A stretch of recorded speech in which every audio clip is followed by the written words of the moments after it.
nada más, está mejor que la paraguaya que vino a México apoyando la ley. Nada más, para que la vean todos, por favor.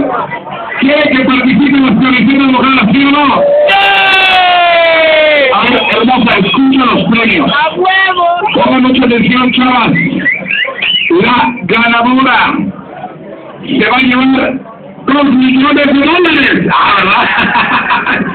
¿Verdad? Ahora sí, ¿verdad? Por 2 millones de dólares, ¿sí lo haces? No. ¿Me creen ustedes? ¡No! Bueno, vamos a una cosa. La ganadora se va a llevar un santo gratis del Monchi con valor de 600 pesos. Se va a llevar una botella de muy buena calidad. Y se va a llevar una membresía para entrar gratis cuando quieran con barra libre a Paradise, el día que quieran. Todas las chavas que participen, aunque no ganen, se van a llevar su membresía para entrar gratis a Paradise cuando quieran.